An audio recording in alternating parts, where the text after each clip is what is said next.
Good morning student, स्वागत है आप सभी का एसआर स्टडी एकेडमी में। तो हम क्या पढ़ रहे थे? राजनीतिक विज्ञान। राजनीतिक विज्ञान में चैप्टर नंबर 1 पढ़े थे, जिसमें क्या था? सत्ता की साझेदारी। सत्ता की साझेदारी का फर्स्ट चैप्टर हम लोग सत्ता की साझेदारी का फर्स्ट जो है पार्ट 1 हम पढ़ चुके हैं। ठीक है, पार्ट 1 हम बना चुके हैं, अब पार्ट 2 बना रहे हैं।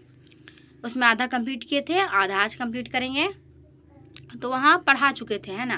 अब उसके बाद कौन सा टॉपिक स्टार्ट करना था हम लोग को? बेल्जियम की साझेदारी। चलिए आइए इसको कवर करते हैं, आपको समझाते हैं कि बेल्जियम की साझेदारी। ठीक है, ये क्या है? ये हमको पढ़ना है बेल्जियम की साझेदारी। ठीक है,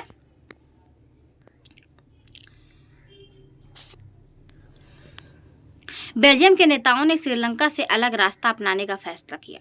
बेल्जियम के जो नेता थे उसने क्या किया? श्रीलंका से अलग रास्ता अपनाने का फैसला किया। उन्होंने क्षेत्रीय अंतरों और सांस्कृतिक विविधताओं को स्वीकार किया। क्षेत्रीय अंतरों जो है, क्षेत्रीय अंतरों कहाँ है? बेल्जियम। उन्होंने क्षेत्रीय अंतरों और सांस्कृतिक विविधताओं को स्वीकार किया। ठीक है, 1970 और 1993 के बीच उन्होंने अपने संविधान में 4 संशोधन सिर्फ इस बात पर किए थे कि देश में रहने वाले किसी भी आदमी को बेगानापन का एहसास ना हो और सभी मिलजुल कर रह सके। यह अंडरलाइन करने वाली बात है। उसने 1970 और 1993 में के बीच उन्होंने अपने संविधान में 4 संशोधन किए थे, सिर्फ इस बात पर किए थे। किस बात पर किए थे? कि देश में रहने वाले किसी भी आदमी को बेगानापन का एहसास ना हो। यहाँ अंडरलाइन कर लीजिए, आप कॉपी में लिख लीजिए अपना, मिलजुल कर सब रह सके, है ना।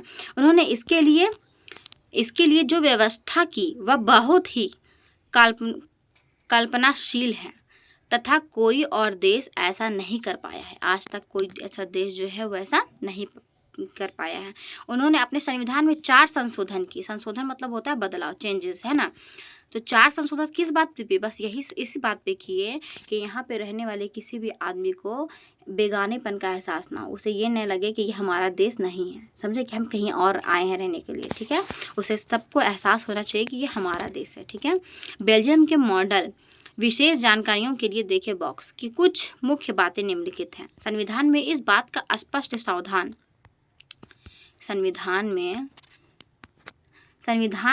इस बात का स्पष्ट प्रावधान है कि केंद्र सरकार के डच और फ्रेंच भाषी मंत्रियों की संख्या समान रहेगी। संविधान में प्रावधान किया गया था कि डच और फ्रेंच भाषी मंत्रियों की संख्या जो है वो समान रहेगी। कुछ विशेष कानून तभी बन सकते हैं जब दोनों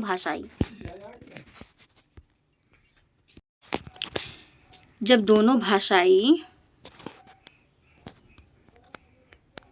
समूह के सांसदों का बहुमत उसके पक्ष में हो। इस प्रकार किसी एक समुदाय के लोग एक तरफा फैसला नहीं कर सकते। किसी भी समुदाय के लोग जो है वो एक तरफा फैसला नहीं कर सकते, है ना। दूसरा पॉइंट क्या है? केंद्र सरकार अपने शक्तियों देश के 2 इलाकों की क्षेत्रीय सरकारों को सुपुर्द कर दी गई है ना। यानी राज्य सरकारें केंद्र सरकार के अधीन नहीं है। राज्य सरकार जो है वो केंद्र सरकार के अधीन नहीं है। ठीक है, राज्य सरकार किसको बोलते हैं और केंद्र सरकार किसको बोलते हैं? क्या आप लोगों को पता है बच्चों? अगर नहीं पता है तो मैं बताती हूँ। केंद्र सरकार उसको बोलते हैं, केंद्र सरकार यानी हमारा अभी कौन है? प्रधानमंत्री मोदी जी, वो केंद्र सरकार के मालिक है। और राज्य सरकार के मालिक कौन है? हेमंत सोरेन। हेमंत सोरेन जो हमारे चीफ मिनिस्टर हैं, तो वो हमारे राज्य को देखते हैं, यानी झारखंड को देखते हैं। ठीक है, और केंद्र को कौन देखता है? मोदी जी देखते हैं। ठीक है, तो मोदी हमारे क्या है? पीएम है, प्राइम मिनिस्टर है। ठीक है,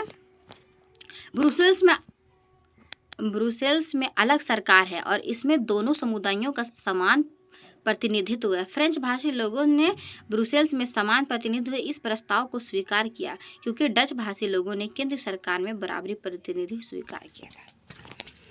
ठीक है, अब चौथा पॉइंट क्या है? केंद्रीय और राज्य सरकारों के अलावा यहाँ एक तीसरे स्तर की सरकार भी काम करती है, यानी सामुदायिक सरकार। तो केंद्र सरकार और राज्य सरकार के अलावा जो है वो तीसरी सरकार भी कायम है, और ये बात सही है, सामुदायिक सरकार। ठीक है, सामुदायिक सरकार किसको बोलते हैं? आगे देखिए, बताएगा इसी में। इस सरकार का चुनाव एक ही भाषा बोलने वाले लोग करते हैं। एक ही भाषा बोलने वाले लोग कहते हैं। डच, फ्रेंच और जर्मन बोलने वाले समुदाय के लोग चाहे वे जहाँ भी रहते हों, इस सामुदायिक सरकार को डच, फ्रेंच और जर्मनी बोलने वाले समुदायों के लोग चाहे वे जहाँ भी रहते हों, इस समुदाय सरकार को चुनते हैं। इस सरकार को संस्कृति, शिक्षा और भाषा जैसे मामलों पर फैसले लेने का अधिकार है। तो ये किस मामलों पर फैसला लेते हैं? शिक्षा और भाषा के मामलों पर। आपको बेल्जियम का मॉडल कुछ जटिल लग सकता है, निश्चित रूप से यह जटिल है खुद बेल्जियम में रहने वाले के लिए भी, पर यह व्यवस्था बेहद सफल रही है। ये व्यवस्था जो है वो बेल्जियम में बहुत सफल रही है। इसके मुल्क में गृह युद्ध की आकांक्षा पर विराम लग गया है। गृह युद्ध किसे कहते हैं? जब अपने ही देश के लोगों के साथ युद्ध किया जाता है तो उसे गृह युद्ध कहते हैं। वरना गृह युद्ध की स्थिति में बेल्जियम भाषा के आधार पर 2 टुकड़ों में बट गया होता। जब अनेक यूरोपीय देशों ने साथ मिलकर यूरोपीय संघ बनाने का फैसला किया तो ब्रुसेल्स को उसका मुख्यालय चुना गया। यूरोप देशों के साथ मिलकर जो यूरोपीय संघ बना उसका मुख्यालय कहाँ है? ये अंडरलाइन कर लीजिए। उसका मुख्यालय क्या है? ब्रुसेल्स को चुना गया। ठीक है, आगे बढ़िए। बेल्जियम और श्रीलंका की इन कथाओं से हमें क्या शिक्षित मिलती है? दोनों ही देश लोकतांत्रिक है, फिर भी सत्ता में साझेदारी के सवाल को उन्होंने अलग अलग ढंग से निपटाने की कोशिश की। बेल्जियम के नेताओं को लगा कि विभिन्न समुदाय और क्षेत्रों की भावनाओं का आदर करने पर ही देश की एकता संभव है। इस एहसास के चलते दोनों पक्ष सत्ता में साझेदारी करने पर सहमत हुए। श्रीलंका में ठीक उल्टा रास्ता अपनाया गया। उसमें यह पता चलता है कि अगर बहुसंख्यक समुदाय दूसरों पर प्रभुत्व कायम करने और सत्ता में उसको हिस्सेदारी न बनाने का फैसला करता है तो इससे देश की एकता में संकट होती है। तो यहाँ दोनों साइड अपोजिट हुआ है। बेल्जियम में क्या हुआ है? बेल्जियम और श्रीलंका के इन कथा ये बताया गया है कि सत्ता की साझेदारी को अलग तरीके से निपटाया है। ठीक है, बेल्जियम के नेताओं को लगा कि विभिन्न समुदाय क्षेत्रों की भावनाओं का आदर करने पर ही देश की एकता संभव है। इस एहसास के चलते दोनों पक्ष सत्ता में साझेदारी करने पर सहमत हुए हैं। श्रीलंका में ठीक उल्टा हुआ है। बेल्जियम में वो हुआ और श्रीलंका में उल्टा हुआ है। यहाँ पर अगर बहुसंख्यक समुदाय दूसरों पर प्रभुत्व कायम करने लगे तो यहाँ पे अपोजिट हो गया। ठीक है, यहाँ पे करने देता है, यहाँ पे बेल्जियम में किसी एक भाषा को क्या बोलते हैं, राज्य भाषा घोषित कर दिया गया, और क्या बोलते हैं, अल्पसंख्यक और बहुसंख्यक में भेदभाव किए गए, इसमें नहीं किए गए, श्रीलंका में नहीं किए गए। तो इसमें आता है अंतर। सवाल में क्या बोलते हैं, क्वेश्चन में आता है कि बेल्जियम और श्रीलंका के सत्ता के साझेदारी के अंतर बताएं। ठीक है, ये क्वेश्चन आता है। इस देश की एकता की संकट में पड़ गया। ठीक है, आगे बढ़िए।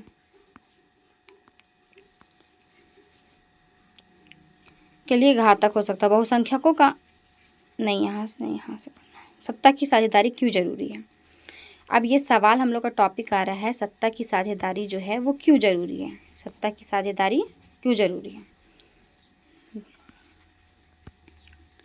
इस प्रकार सत्ता के बंटवारे के पक्ष में 2 तरह के तर्क दिए जा सकते हैं। पहला, सत्ता का बंटवारा ठीक है क्योंकि इससे विभिन्न सामाजिक समूहों के बीच टकराव का अंदेशा कम हो जाता है। सत्ता की साझेदारी जो होती है वो एक तरह से ज़रूरी है। अगर देश में कोई इतना बड़ा देश या देश को चलाने वाला नहीं होगा, कोई एक आदमी के हाथ में सौंप दिया जाएगा, क्या देश चल पाएगा? नहीं चल पाएगा।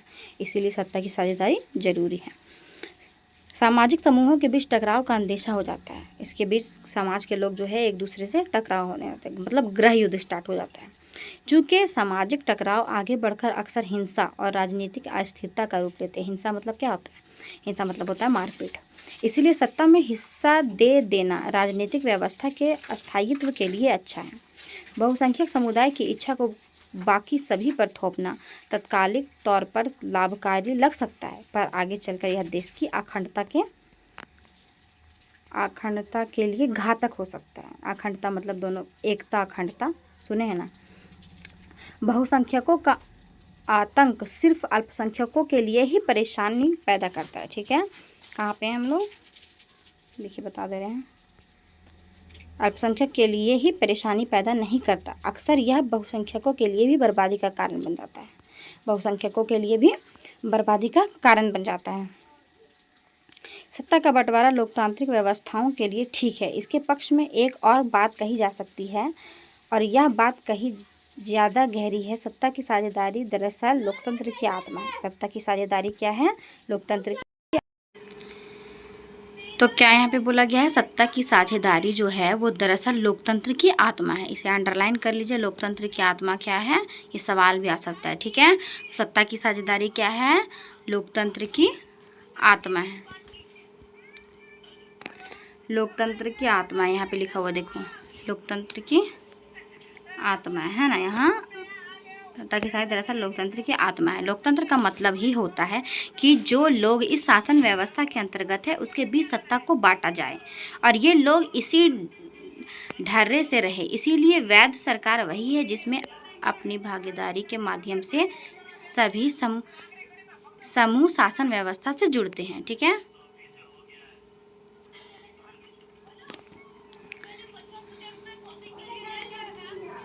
इन दो तर्कों में से एक को हम युक्तिपरक और दूसरे को नैतिक तर्क कहते हैं। ठीक है, युक्तिपरक या साझेदारी का तर्क लाभकर परिणामों पर जोर देता है, जबकि नैतिक तर्क सत्ता के बंटवारे के अंतर्भूत महत्व को बताता है।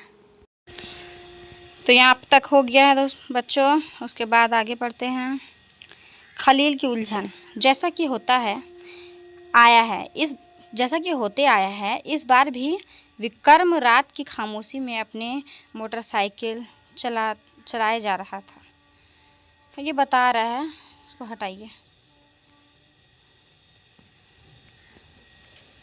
1 मिनट देख लेते क्या बोलता है।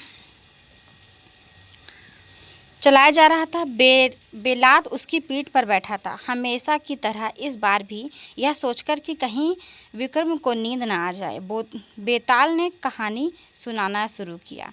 कहानी कुछ इस प्रकार थी। बेरूत शहर में खलील नाम का एक आदमी रहा करता था। उसके माँ बाप अलग अलग समुदाय के थे। उसके पिता ऑर्थोडॉक्स ईसाई थे तो माँ सुन्नी मुसलमान। आधुनिक शहर के लिए यह कोई अनूठी बात ना थी।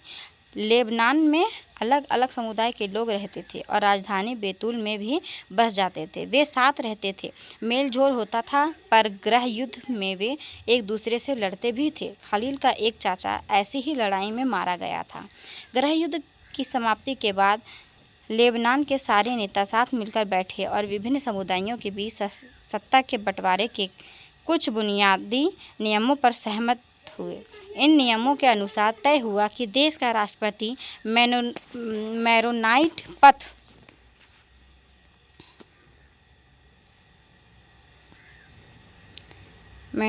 पथ का कोई कैथोलिक ही नहीं होना चाहिए। सिर्फ सुन्नी मुसलमान ही प्रधानमंत्री हो सकता है। उप प्रधानमंत्री का पद ऑर्थोडॉक्स ईसाई और संसद के अध्यक्ष का पद शिया मुसलमान के लिए तय हुआ। इस समझौते के अनुसार आगे से ईसाई फ्रांस से संरक्षण की मांग नहीं करेंगे और मुसलमान भी पड़ोसी सीरिया के साथ एकीकरण की मांग छोड़ने पर सहमत हुए। जब ईसाइयों और मुसलमानों के बीच यह समझौता हुआ तब दोनों की आबादी लगभग बराबर थी। बाद में मुसलमान स्पष्ट रूप से बहुमत में आ गए और दोनों पक्ष अभी भी उस समझौते पर आदर करते हुए उसे मान रहे हैं।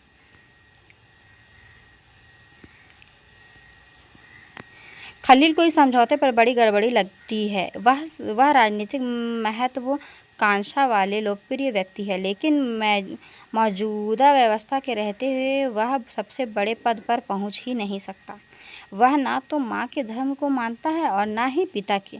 असल में वह चाहता है ही नहीं कि उसे किसी भी धर्म से जोड़कर पहचाना जाए। उसे समझ में नहीं आता कि लेबनान भी अन्य सामान्य लोकतंत्रों की तरह क्यों नहीं चलता। उसका कहना है सिर्फ चुनाव कराइए, हर किसी को चुनाव लड़ने की आज़ादी दीजिए और जिसे सबसे ज़्यादा वोट मिले और वह राष्ट्रपति बन जाए, भले ही वह किसी समुदाय का हो। लेकिन उससे जिन बड़े बुजुर्गों ने गृह युद्ध देखा है उसका कहना है कि मौजूदा व्यवस्था ही शांति की सबसे अच्छी गारंटी है। ठीक है, अभी कहानी खत्म भी नहीं हुई थी कि वे टीवी टावर के पास पहुंच गए। यहाँ के रुक सकते थे। बेताल ने जल्दी से कहानी खत्म की और अपना सवाल विक्रम से पूछा, अगर आपको लेबनान का कानून फिर से लिखने का अधिकार होता तो आप क्या करते? क्या आप पुरानी व्यवस्था ही चला देते या फिर कुछ और नया करते? बेताल विक्रम और अपने बीच हुए समझौते को दोहराना नहीं भूला। अगर आपके दिमाग में स्पष्ट जवाब है और आप फिर भी नहीं बताते तो अपनी मोटरसाइकिल जाम हो जाएगी और आप आगे नहीं बढ़ पाइएगा। क्या आप बेचारे विक्रम को बेताल के सवाल पर जवाब देने में मदद कर सकते हैं? तो ये प्रयोगशाला वाला है, ठीक है।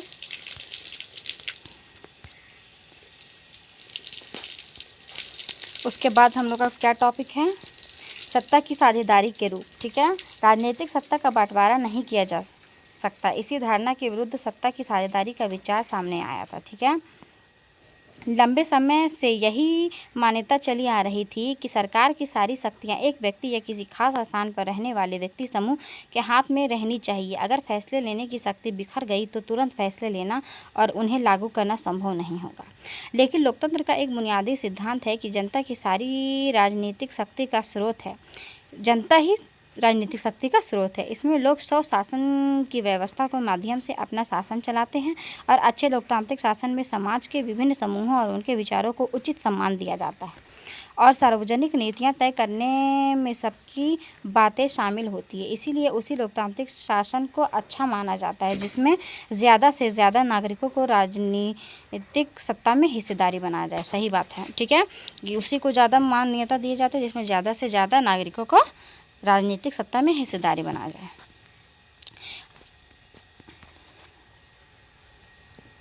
आधुनिक लोकतंत्र व्यवस्था में सत्ता की साझेदारी के अनेक रूप हो सकते हैं। आइए हम कुछ प्रचलित उदाहरण पर गौर करें। प्रचलित उदाहरण दिया हुआ है। पहला क्या?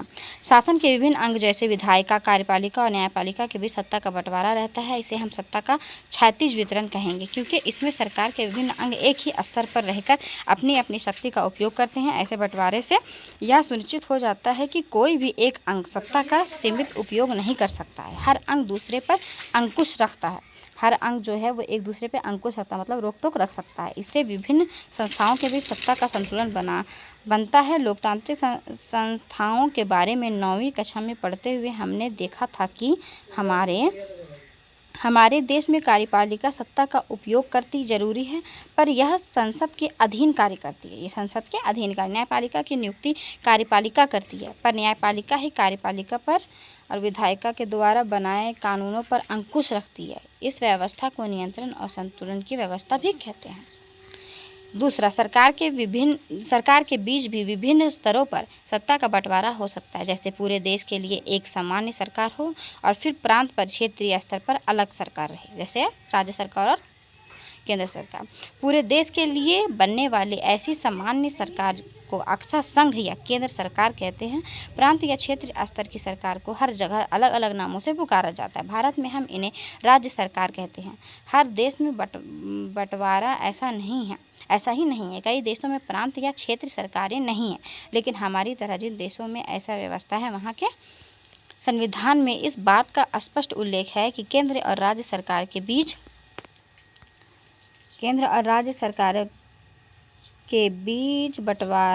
बंटवारा किस तरह होगा। बेल्जियम में तो यह काम कम हुआ पर श्रीलंका में नहीं हुआ। राज्य सरकारों से नीचे के स्तर की सरकार के लिए भी ऐसी व्यवस्था हो सकती है। नगरपालिका और पंचायतें ऐसी इकाइयां हैं।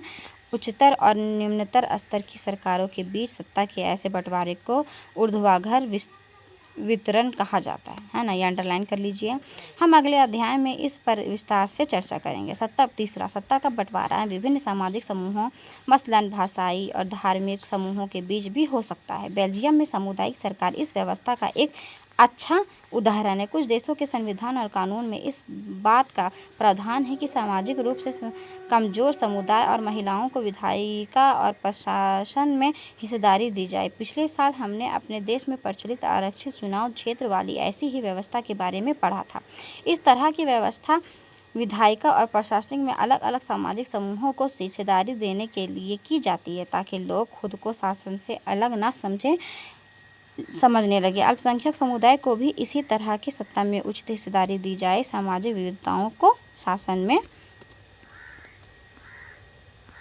भागीदारी देने के अलग अलग तरीके पर हम इकाई 11 में चर्चा करेंगे। ठीक है। सत्ता के बंटवारे का एक रूप विभिन्न प्रकार के दबाव समूह और आंदोलन द्वारा शासन को प्रभावित और नियंत्रित करने के तरीके में भी लक्ष्य कर सकते हैं। लोकतंत्र में लोगों के सामने सत्ता के दावेदारों के बीच चुनाव का विकल्प जरूर रहना चाहिए।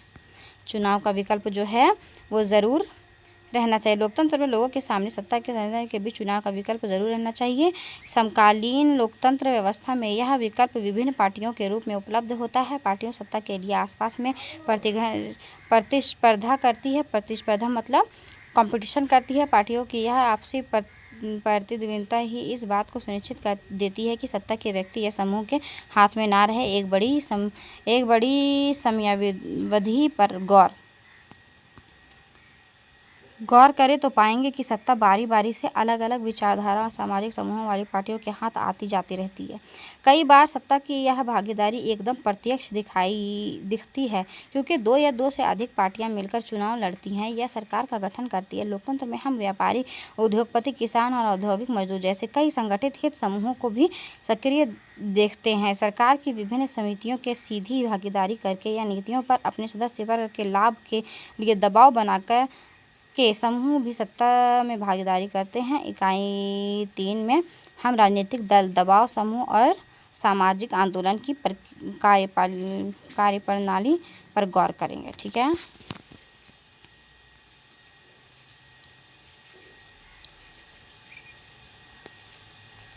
अब ख़त्म हो गया है। अब इसका क्वेश्चन आंसर जो है वो हम अगले वीडियो में इसका क्वेश्चन आंसर बनाएंगे। अब हमारा आज से 1 चैप्टर कंप्लीट हो गया बच्चों। तो उम्मीद है आप सभी को पढ़ने में मज़ा आया होगा, और जो आपको समझ में नहीं आया होगा आप कमेंट बॉक्स ऑन रहता है, आप हमें कमेंट कर सकते हैं। आपको पर्सनली रिप्लाई दिया जाएगा। ऐसा नहीं है कि आप कमेंट करेंगे आपको रिप्लाई नहीं दिया जाएगा, और क्लास में होता है कि रिप्लाई नहीं दिया जाता है, तो आपको पर्सनली रिप्लाई किया जाएगा। और आपको इसका नोट्स चाहिए तो भी आप हमको कमेंट कर सकते हैं। आपको नंबर दिया जाएगा, उसमें आपको 299 में नोट्स मिलेंगे। 1 साल तक पूरा 299 में एक बार आप पेमेंट करिएगा, आपको 1 साल तक सारे नोट्स मिलेंगे सारे सब्जेक्ट के। ठीक है, जो मैं पढ़ाती हूँ। तो उम्मीद है आप सभी को समझ में आया होगा। प्लीज़ आप हमको इसी तरह लाइक करिए। अगर आप लाइक नहीं करेंगे, सब्सक्राइब नहीं करेंगे, तो मुझे आगे मोटिवेशन नहीं मिलेगा वीडियो बनाने के लिए, तो फिर मैं वीडियो कैसे बनाऊँगी। इसीलिए आप लाइक करिए, सब्सक्राइब करिए। बाय बाय बच्चों, फिर मिलते हैं अगले क्लास में। तब तक के लिए बाय।